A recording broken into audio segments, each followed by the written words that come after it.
देखिए करते हैं पहला क्वेश्चन। एक शंकु के आधार का व्यास। सोल्यूशन शुरू करें। थोड़ा इसके ब्रश को मैं पतला कर दूं सभी को, ठीक है, काफी ज्यादा मोटा है। ये ठीक है। तो इसमें जो भी दिया लिखें आप। व्यास दिया है 10.5 सेंटीमीटर, इसको डायमीटर बोलते हैं इंग्लिश में। जब भी व्यास दिया होगा तो सबसे पहला काम आपको त्रिज्या निकालना है। तो r इज इक्वल 10.5, त्रिज्या को रेडियस बोलते हैं इसलिए r मैंने लिखा।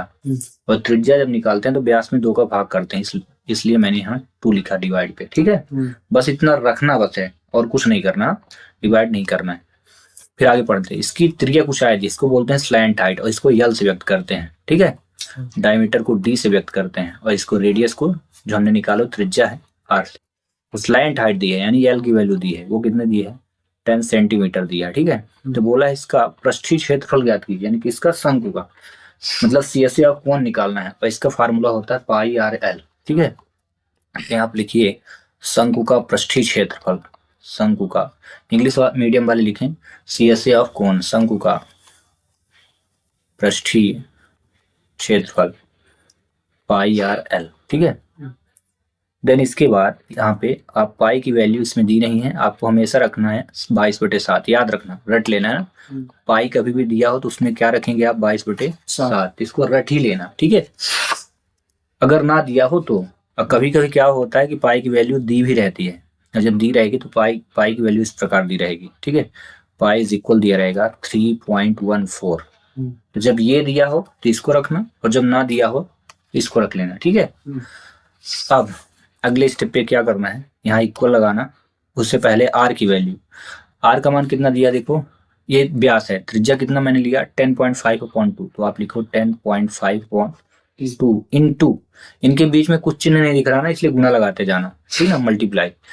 l की वैल्यू कितनी है 10, तो आप यहाँ 10 लिखो। इसके बाद डिवाइड हो कोई नंबर तो उनको काट जरूर देना, ठीक है। अब देखो ऊपर वाली संख्या को हम नीचे वाली संख्या से डिवाइड करते जाएंगे, अगर कटे तो। जैसे मुझे पता है कि 2 1 2 और 2 5 10 होता है ना।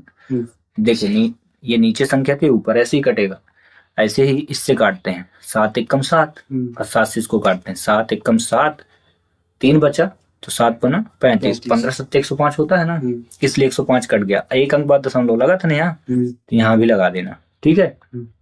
इसके बाद यहाँ बराबर लगा लेना और जितने अंक बचेंगे इनका सबका आपस में मल्टीप्लाई करना है, ठीक है। सबका मतलब सबका 22 इंटू 1.5 और इंटू 5 कर देना। अब इसके बाद इंटू, तो 22 पंचे कितना होता है 110, यहाँ ऐसे मल्टीप्लाई कर लेना 22 पंचे 110। अब फिर बचा कितना गुणे 15, 15 का टेबल 15 से 15 एकम 15 और 15 एकम 15 1 16, इतना हुआ, ठीक है। तो यहाँ आप रख लेना 1650।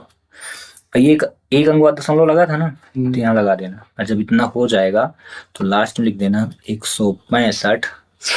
अब बोलता है एरिया फाइंड करने, यहाँ देखो लिखा है क्षेत्रफल। तो क्षेत्रफल में क्या होता है, ये जो रहेगा ना सेंटीमीटर या मीटर, जो यूनिट रहेगी उसको आपको लास्ट में यहाँ लिख के और इसके ऊपर 2 लिखना है, ये बताता है क्षेत्रफल को, ठीक है ना। इस प्रकार ये क्वेश्चन हो जाएगा कंप्लीट। इसी से मिलता जुलता मैं 3 क्वेश्चन आपको देता हूँ, 1 नहीं 2 नहीं 3 क्वेश्चन दिया, ठीक है। सेम क्वेश्चन दे रहा हूं, ठीक है।